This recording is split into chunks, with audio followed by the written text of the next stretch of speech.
Welcome to the Plan B CRNA podcast. I'm your host, Bobby Jones, and I'm so excited that you're here. The Plan B CRNA podcast is the only show made specifically for nurse anesthetists who are exploring options outside of their traditional career paths. This is the place to expand your mind and your goals as we uncover new ways to produce side income together. Journey with me as I go down various rabbit holes to explore the best Plan B options for you. This episode is brought to you by On-Call Capital.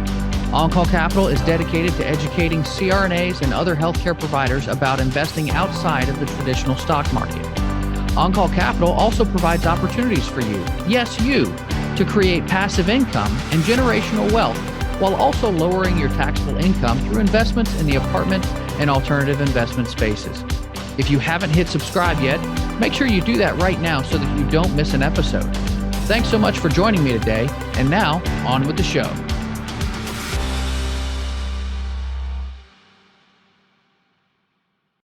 Welcome to the Rabbit Hole on the Plan B CRNA podcast. I'm your host, Bobby Jones, and because I don't have my green screen behind me today, it kind of looks like I'm a lunch lady with a hairnet on. So feel free to check that out on YouTube if you want to. But moving on, throughout my journey in finding a Plan B, I've gone down numerous rabbit holes to figure out which ones work for me. And since I've done some of this research already, I only think it's right to bring that information to fellow healthcare professionals to help aid in your search. As always, it's important for you, the listener, to do your own research and form your own opinions. Everyone's situation is unique, and a Plan B that works for one CRNA doesn't always work for another. Self-awareness is the key in any decision that you make, since you must have an accurate grasp of your own strengths, weaknesses, and goals. And speaking of hairnets and food service, our topic today is one that's been on my radar for several years now, so I thought that I'd finally give it the attention that it deserves. Our rabbit hole of the day is, dun dun dun, food trucks. I first began to notice the growth of food trucks a few years ago when I was considering starting my own brew pub. At the time, I was convinced that I needed to go full force with a three-legged stool approach. I needed to create revenue from the brewery concept, the restaurant, and possibly from live entertainment. However, when our group approached a couple of banks, they wouldn't support our loan request because of the restaurant component. They reasoned that the failure rate of restaurants was really high compared to the amount of money that we were wanting to borrow. And they weren't wrong. Restaurants fail all the time. Our advisors actually recommended to us that we should consider opening up the brewery with a much smaller footprint first, and then schedule local food trucks to come in. This would give us the versatility to then test out what our customers actually wanted before moving forward with any potential restaurant concept. However, since one of our partners was actually a restaurateur, and because I was personally too stubborn to change my own mind at the time, we opted to end our pursuit of the brewery altogether. Since that time, though, I've seen a number of breweries follow that exact path, with mostly positive results. Customers happen to like the variety of rotating food trucks, and those trucks seem to be doing pretty great from a business perspective, which led me to wonder, what does it look like to start up a food truck business? Let's jump into the rabbit hole to find out. Now, different sites give different figures, but currently the food truck industry is worth around $1.2 billion. The average annual growth rate has been at 6.4% over the last 5 years, outpacing the overall restaurant industry. There were over 35,500 food trucks currently operating in the U.S. at the beginning of 2022, as compared to only 24,000 in 2020. The food truck industry is expected to continue to grow 3.4% in 2022. More than 40,000 people are currently employed in the industry nationwide, with the number of people employed by food trucks increasing at a 10.2% clip over the last 5 years. And while this increase is expected, food truck businesses only employ an average of 1.2 employees, which is relatively low compared to other small businesses. The customer base is largely made up of millennials and Generation Z, and nearly 50% of whom have eaten from food trucks. In fact, 43% of all monthly food truck spending comes from customers between the ages of 25 and 44 years old, with another 20% from those under the age of 25, which means that businesses must keep up with the latest trends, including environmental and health awareness. The food trucks that generate the most business will be the ones that adapt the fastest to the changing demands of their customer base, as is true in most businesses anyway. Now, what does that mean? Well, some of the industry trends are an increased demand for environmentally friendly food, increased vegan options and meat plant blends, more event partnerships and promotions, increased use of technology and social media, and more peanut butter, flour, and refined sugar alternatives.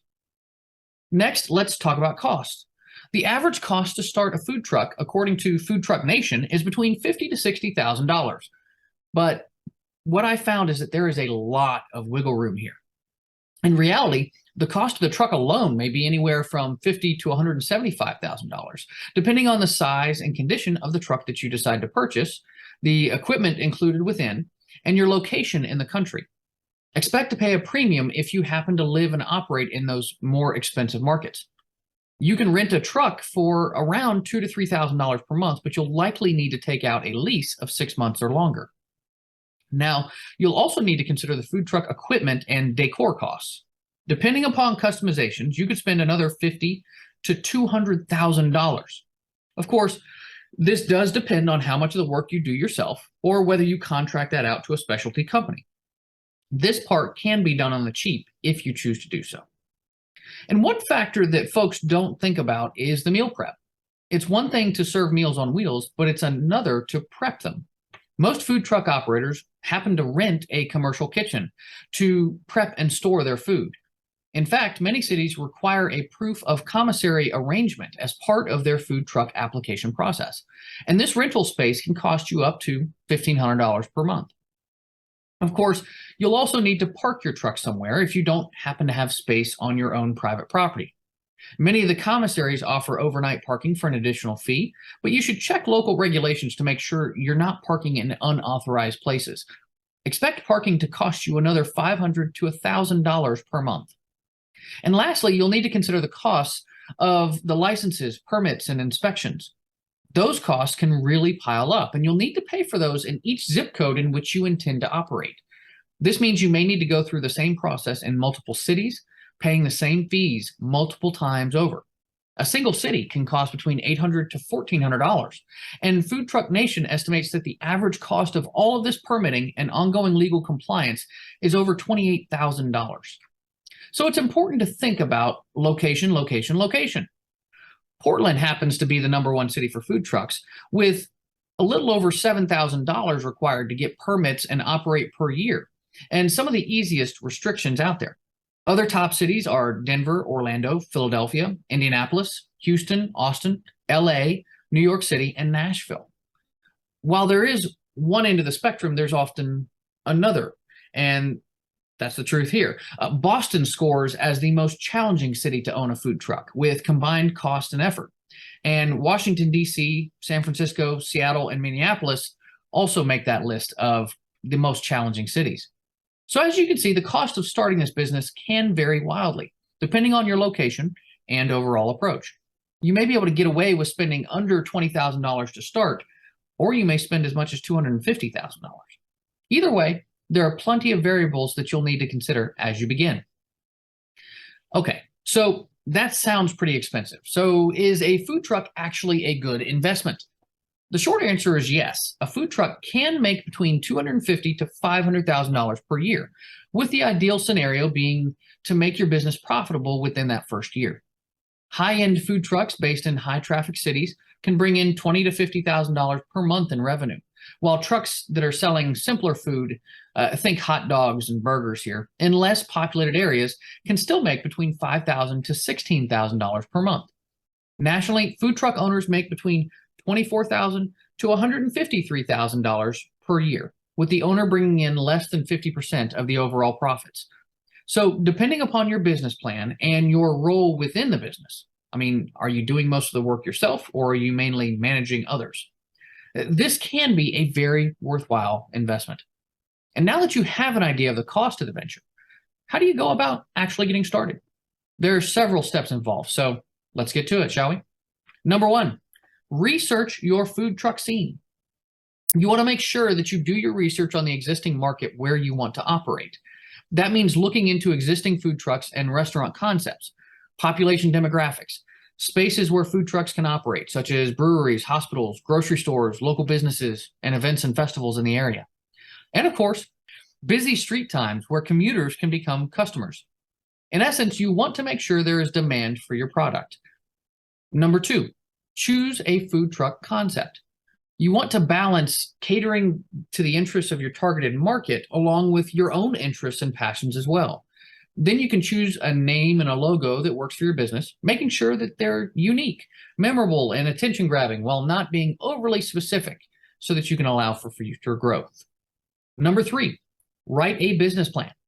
Yes, I know this part is tedious, but it's necessary as you tease out your own vision and financial details of the business. If you're planning to spend a large sum of money on this venture, you'll want to have a plan that's well thought out. Now, I'm not going to go into details here, but I've included a link in the show notes to a guide on how to actually write a food truck business plan. And you'll have to do this before moving on to the next step, which is number 4, get some funding. If you want funding, you'll need a business plan to show off to interested parties. There's a potentially high cost to getting this thing started, meaning that you'll likely need a loan to get going. And there are a variety of different places that you can go. Community sponsors, personal investors like friends and family, crowdfunding like Kickstarter or GoFundMe, SBA microloans, rollover of business startup from a retirement account, which is also known as ROBS, opening a business credit card, and equipment loans and other financing programs that are out there. Moving on to number 5, licenses and permits. As mentioned earlier, those vary from state to state and city to city. So you'll want to check your local chamber of commerce, your health department, and the DMV office to find out what their requirements are. Many of the licenses and permits are the same as required for restaurants, and those can include your business license, your employer identification number or EIN, food service licenses, and employee health permits, and food truck specific permits like a mobile food facility permit and zoning and parking permits. As mentioned before, you'll want to find out about parking limits and restrictions in your own city, along with information about overnight parking. Now, number 6, the big step, buying your truck. This is the largest cost of your startup, so you want to make sure that you choose a truck that serves your business well. There are a few considerations here, such as, do you want to own or lease your truck? Do you want a separate truck and food trailer or a true food truck? Do you want a new or used truck? Where are you buying your truck from? I mean, are they a reputable seller? What customizations do you need to add to make it your own? You'll also need to consider insurance for your truck and business to cover any liabilities or damage that may occur. Number 7, purchase equipment and supplies. Now that you have your truck, you have to furnish it. That includes equipment for cooking, warming and holding food, food prep, serving, refrigeration, and cleaning up. There's a ton to think about here, and it all depends on your overall food concept and serving plan. Once you purchase your vehicle and finish these customizations, don't forget to finalize your inspections and permits so that you're actually ready to get out there. Now, number 8 is one that is important, but you may not have thought about up to this point. You need to choose a point of sale system, or POS. These are the systems that allow you to take credit card payments directly from your truck. Chances are you'll want a mobile version of any system that you're interested in, and this may or may not require internet access. And yes, many food trucks go the cash-only route, but this can really limit your customer base depending on where you are. There are many POS systems out there, so make sure you choose one with features that really fit your own business. And finally, number 9, marketing and advertising. Since you don't have a permanent physical address, marketing and advertising is an essential component to getting the word out there. The business logo and truck design play a pretty big role here, but you'll likely need to create social media accounts and perhaps a website that features your regular locations, photos, and information about your business overall. You'll want to find solid locations for your truck, exploring various neighborhoods and districts to see where your business fits. Once you have those locations that work, make sure you revisit them often to establish name recognition. You can also look into being featured at local community events such as food truck festivals and catered parties. Plus, you can also sell or give away merchandise with your logos on them from your truck or online to boost your brand. And that's it. Those are the steps you need to take in order to get your own food truck up and running. But is this the right move for you? Sounds like it's time for our pros and cons list. Am I right? So first, we'll start off with a con. It's one we've already talked about a little bit, the cost. While you can take the cheaper route to get started, chances are you're going to spend a significant amount of money. Plus, you're likely to have repairs that are necessary to the truck and equipment along the way. Considering only about 40% of food trucks make it to the 3-year point, you'll want to think hard about whether or not this venture is for you. Next is a pro, mobility. Unlike a brick and mortar business, food trucks can move around from place to place, allowing you to expand your customer base and increase your brand visibility. Next is a con, competition. Yes, the food truck market is continuing to grow, but that means more competition all around. Separating yourself from the pack might be more challenging than you anticipate. Pro, flexibility. You can adjust your schedule as you please. If you need to take a vacation or slow down a bit, you can do that. You can also adjust your menu as needed and charge what you want to, within reason, of course. Con, long hours. Owning a food truck can translate into many hours of maintenance, location scouting and scheduling, and all of the other aspects of owning and running a business. If you choose to partner up or hire team members instead of doing that work yourself, that can really eat into your personal profits. Pro, tax deductions. Owners are able to deduct various expenses that restaurants simply can't, such as the truck itself and the rental fees for truck storage. Next is a con, zoning laws. These change all the time, making it difficult for food truck owners to keep pace. Where can you park your truck and how long you can stay there may constantly change depending on where you're located. And finally, our last pro, opportunity. Because they are so popular, food trucks have plenty of opportunities to shine right now. If you stay open-minded, you'll find that you have a ton of different applications for your truck, from catering corporate events, weddings and parties, to, events at wineries, breweries, and local festivals. I mean, the world is really your oyster here. Now, starting any business has its challenges, and food trucks are no different. But with the proper amount of research, planning, and preparation for the inevitable speed bumps, you could have a really successful venture on your hands. Now, if this show has left you hungry for more information, yes, that pun is intended, then I suggest you check out our show notes where I've put together plenty of resources for your own deep dive. You can also check out the following books with great reviews. Food Truck Business Guide for Beginners, a simple strategic plan to build and maintain a successful mobile business by Sean M. Durant, and How to Start a Successful Food Truck Business. Quit your day job and earn full-time income on autopilot with a profitable food truck business, even if you're an absolute beginner, by Walter Grant and Andrew Hudson. Both books are under $20 on Amazon, which is a small price to pay for a little bit of due diligence before you dive into any business venture. And that's going to do it for the show. As always, I'd like to thank you for listening to the Plan B CRNA podcast. If you found value today, make sure you hit subscribe and give us a 5-star review. This show only grows because of you, so make sure you share it with a friend, family member, or colleague to help them on their own passive income journey. I also want to hear from you. If you have a question, comment, or rabbit hole topic that you'd like me to cover in an upcoming show, just put it in your review of the podcast. I check those all the time, and I cover those questions in future episodes. If you'd like to know more about me and gain access to passive investment opportunities, make sure to find me on Facebook, LinkedIn, or visit my website at www.oncallinvestments.com. This is Bobby Jones signing off. Until next time, be safe and take care of each other out there.